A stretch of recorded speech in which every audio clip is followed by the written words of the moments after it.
दोस्तों, welcome to tenth express. जैसा कि हम पिछले क्लास में फर्स्ट एक्सरसाइज के थ्योरम के बारे में जाने थे कि यूक्लिड विभाजन प्रमेय का क्या है, यूक्लिड विभाजन एल्गोरिथम क्या है, एक क्वेश्चन भी एग्जाम्पल में समझे थे। चलिए आज हम पढ़ते हैं एनसीईआरटी का एक्सरसाइज 1.1 का सोल्यूशन। देखिएगा, फर्स्ट नंबर क्वेश्चन क्या है कि निम्नलिखित को ऐसे ज्ञात करने के लिए यूक्लिड विभाजन एल्गोरिथम का प्रयोग कीजिए। जिसमें पहला क्वेश्चन क्या है, पहला क्वेश्चन लिखा हुआ है कि 135 और 225। तो देखिएगा, इसका हल सोल्यूशन हम पिछले क्लास में जाने हैं। वैसे अगर आप लोग पिछले क्लास नहीं देखे हुए तो एक बार जाकर के देख लीजिए, क्लास नंबर 2। इसका सोल्यूशन क्या है कि चूंकि 135 इज लेस देन 225, इसलिए माना कि ए बराबर में 225 और बी बराबर 135। चलते हैं यहां से क्या, यूक्लिड विभाजन एल्गोरिथम से। यूक्लिड विभाजन एल्गोरिथम ये क्या कहता है कि ए बराबर में बी क्यू प्लस में आर। तो ए बराबर कितना पुट करेंगे, 225, बी का वैल्यू कितना है 135, कितना मतलब भाग लगेगा 1 टाइम्स लग जाएगा, और रिमाइंडर कितना बचेगा, तो 1 टाइम्स भाग लगाइएगा तो रिमाइंडर बचेगा 90। देखिए, चूंकि आर यानी कि शेषफल इज नॉट इक्वल टू 0, इसलिए पुनः कितना 135 और 90, 135 और 90 के लिए यूक्लिड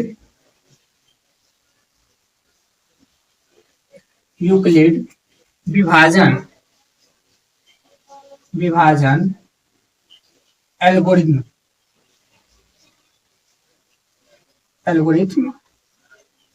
का प्रयोग करने पर,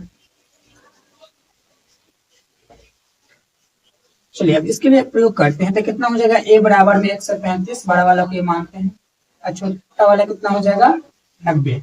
इसको कितना टाइम्स भाग लगेगा 1 टाइम्स, शेष पर कितना बचेगा 45। यहाँ भी हम देख रहे हैं क्या, चूंकि r is not equal to 0, जब तक हमारा शेष पर 0 के बराबर नहीं आएगा तब तक इसका हल करते रहेंगे। r is not equal to 0, इसलिए क्या लिखेंगे यहां से कि पुनः कितना के लिए, तो 135 सॉरी 90, इन दोनों के लिए चलेंगे, 90 और 45, 45 के लिए यूक्लिड विभाजन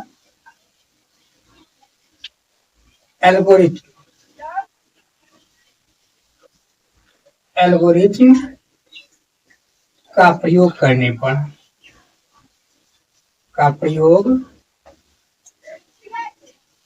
पर, चलिए प्रयोग करते हैं तो क्या आ जाएगा, ये 90 बराबर में 45, एंड में कितना टाइम्स भाग लेगा 2 टाइम्स, और शेष पर कितना आ जाएगा 0। तो शेष पर 0 अब आ गया तो यहाँ से लिखेंगे हम क्या कि चूंकि r इज इक्वल टू 0, यहाँ भाजक कितना है, कितना से भाग दे रहे हैं तो 45, तो यहाँ भाजक 45 है, अतः इसीलिए कितना है 135 और 225 का HCF यानी कि मौसा कितना हो जाएगा 45। तो ये था क्वेश्चन नंबर फर्स्ट का सोल्यूशन, इसको नोट डाउन कर लीजिएगा। चलिए क्वेश्चन नंबर सेकेंड देखते हैं। इसका सेकेंड नंबर क्वेश्चन क्या है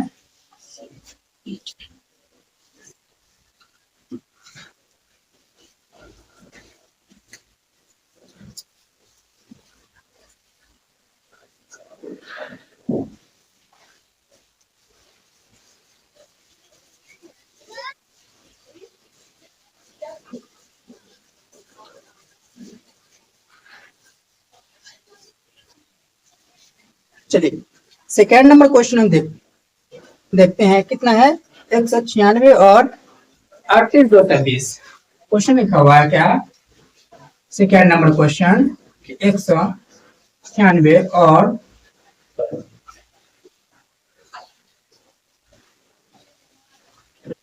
इसका बोल रहा है क्या कि एचसीएफ ज्ञात कीजिए यूक्लिड प्रमेय का एल्गोरिथम का प्रयोग कर। तो देखिए इसका सॉल्यूशन हम देखते हैं सेम वही लिखेंगे कि चूंकि 196 इज लेस देन कितना तो जो हमारा बड़ा संख्या है उसी को ये मानते हैं। तो चलिए क्या लिखेंगे माना कि ए बराबर में तथा बी बराबर कितना हो जाएगा 196। क्या लिखेंगे यहां से यूक्लिड विभाजन एल्गोरिथम से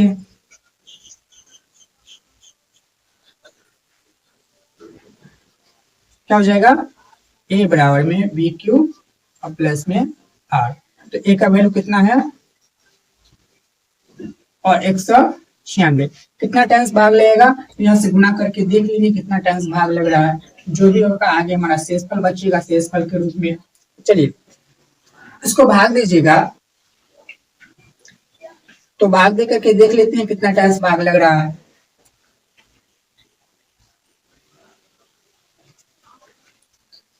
भाग दीजिए यहां से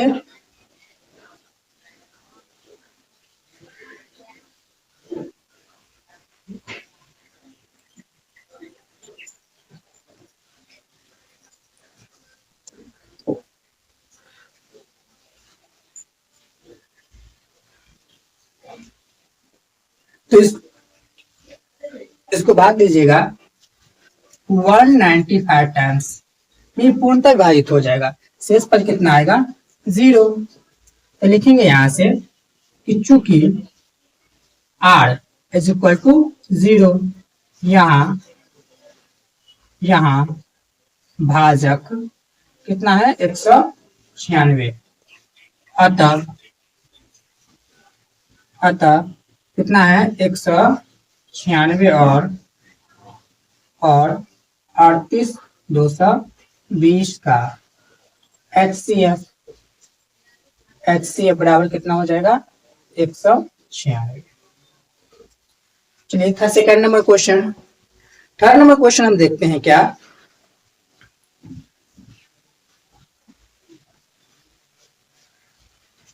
थर्ड नंबर क्वेश्चन है हमारा। चलिए थर्ड नंबर क्वेश्चन को जानते हैं।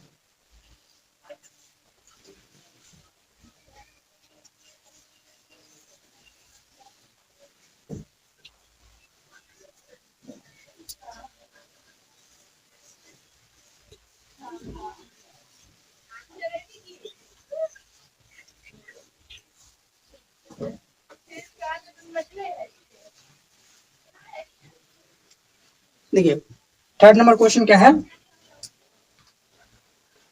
कि 867 और ये थर्ड नंबर क्वेश्चन है कि 867 और 255 का। चलिए यहाँ भी वही करेंगे कि चूंकि 867 इज ग्रेटर देन 255 तो माना कि ए बराबर में 867 और बी बराबर कितना हो जाएगा 255। चलिए क्या लिखेंगे यहां से वही लिखेंगे यूक्लिड विभाजन एल्गोरिथम से।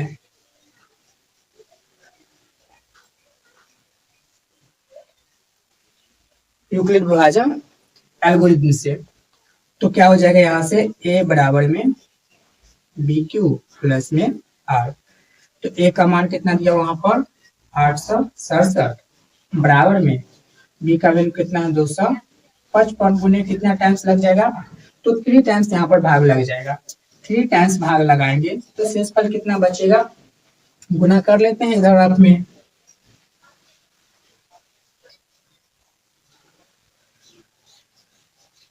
तो इतना आएगा, तो यहाँ से घटाएंगे कितना बचेगा 2, यहाँ से आएंगे तो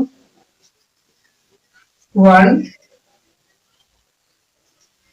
अच्छा 0 और ये 1 कितना बचेगा 102। तो लिखेंगे यहाँ पर क्या कि शेषफल चूंकि r is not equal to 0, r कितना के लिए, तो पुनः इसलिए पुनः 255 और 102 के लिए यूक्लिड यूक्लिड विभाजन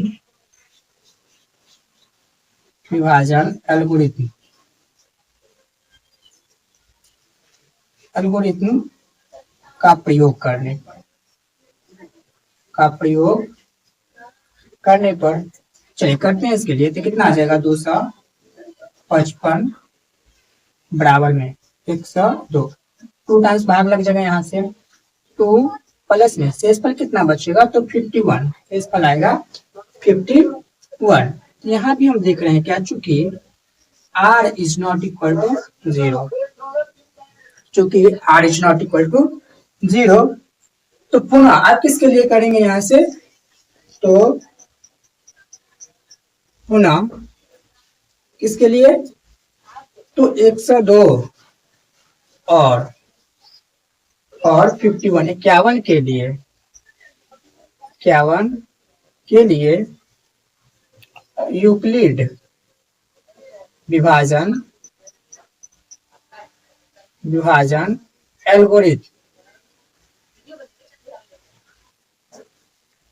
एल्गोरिथम का प्रयोग करने पर, चलिए करते हैं इसके लिए। तो कितना आ जाएगा 102 इज इक्वल टू 51, एंड में कितना टाइम्स भाग लेगा, तो 2 टाइम्स से पर कितना आएगा 0। लेकिन यहाँ पर क्या, चूंकि r इज इक्वल टू 0 आ गया, यहाँ भाजक कितना है, यहाँ भाजक 51 है, अतः कितना आ जाएगा, तो 867 और 255 का HCF बराबर कितना आ जाएगा 51। चलिए ये हमारा था फर्स्ट नंबर क्वेश्चन का सोल्यूशन। अब जानते हैं क्या सेकेंड नंबर क्वेश्चन क्या है। तो सेकेंड नंबर क्वेश्चन बोल रहा है क्या, ध्यान दीजिएगा, इसको नोट डाउन कर लीजिएगा। तो सेकेंड नंबर क्वेश्चन बोल रहा है क्या कि दर्शाइए कि कोई भी धनात्मक विषम पूर्णांक 6q + 1, 6q + 3, 6q + 5 के रूप का होता है। तो देखिए सबसे पहले क्या लिखेंगे, इसका सॉल्यूशन जानते हैं सेकेंड नंबर क्वेश्चन का। सेकेंड नंबर क्वेश्चन लिखें क्या, माना कि ए कोई धनात्मक विषम पूर्णांक है,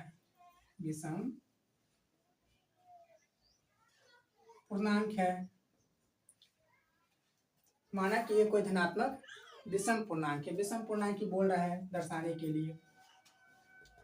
पुनः माना कि ए को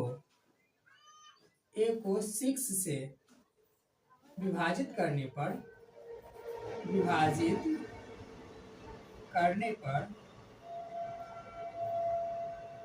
शेषफल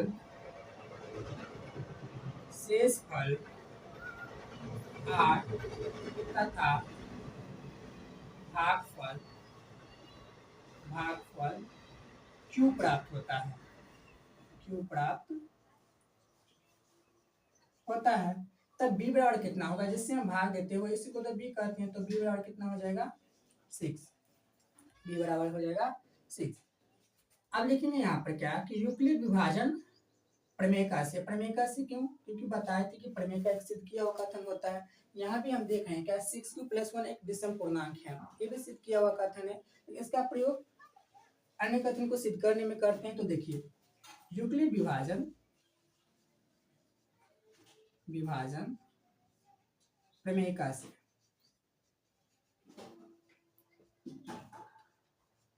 प्रमेय का से क्या हो जाएगा, ए बराबर में बी क्यू प्लस में आर।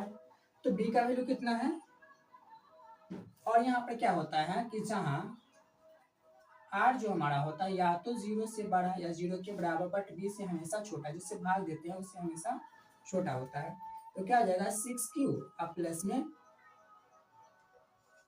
आर, 6Q प्लस में आर।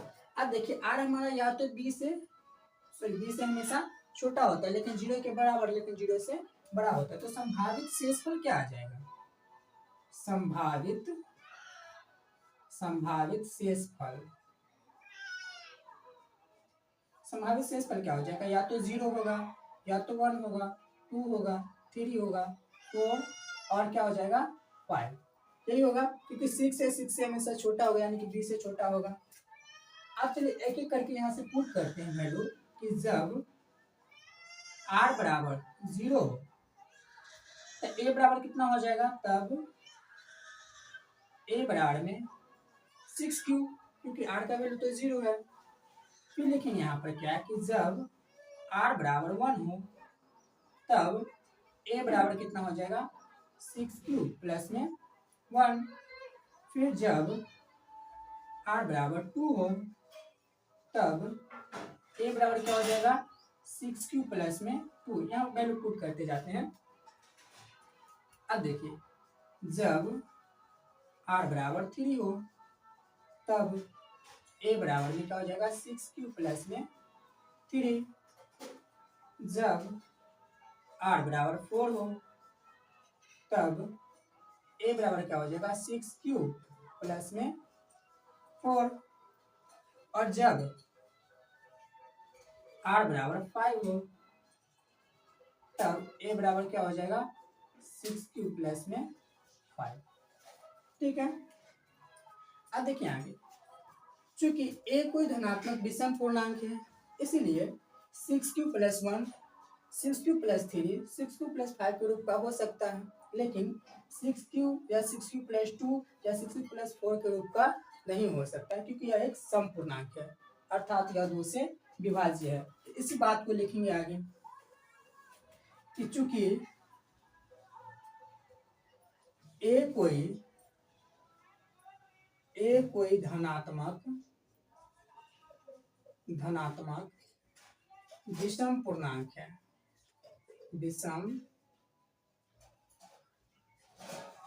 विषम पूर्णांक है, इसीलिए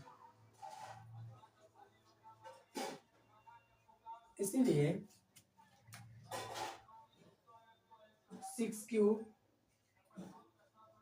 प्लस 1, 6Q प्लस 3 या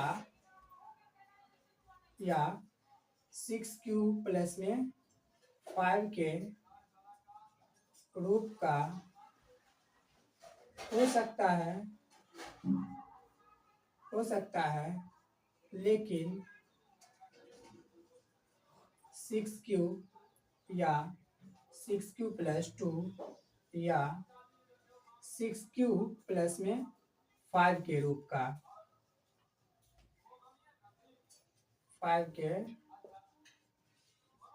का नहीं हो सकता।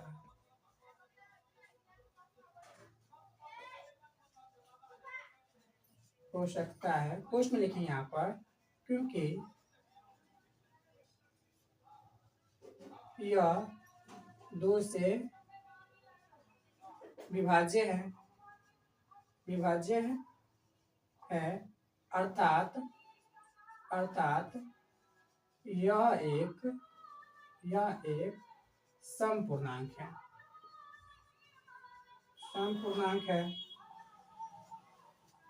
ठीक है, यह एक सम पूर्णांक है। अतः कोई भी धनात्मक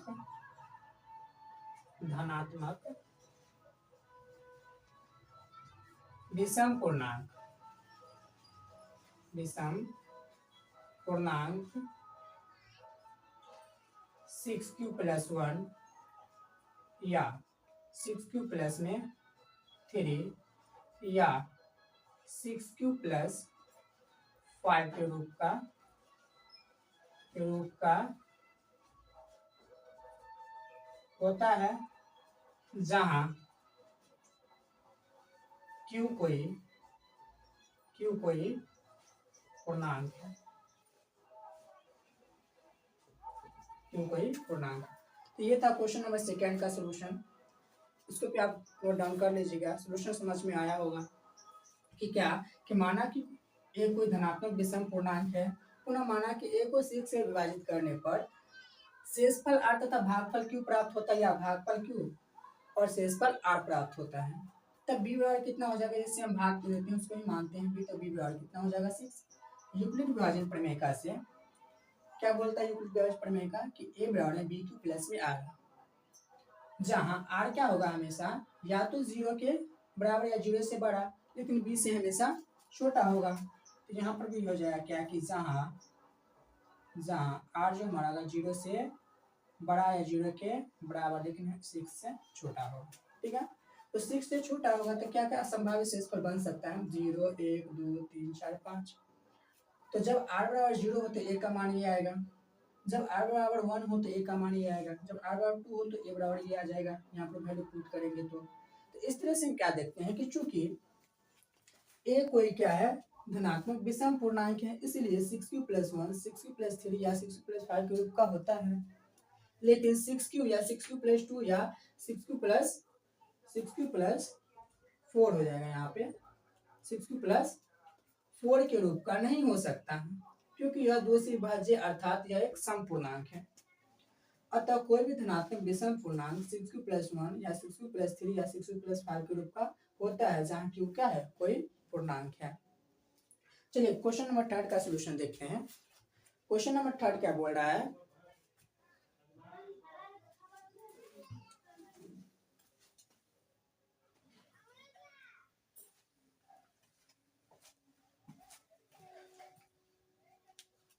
क्वेश्चन नंबर 3, चलिए इसको इरेज करते हैं।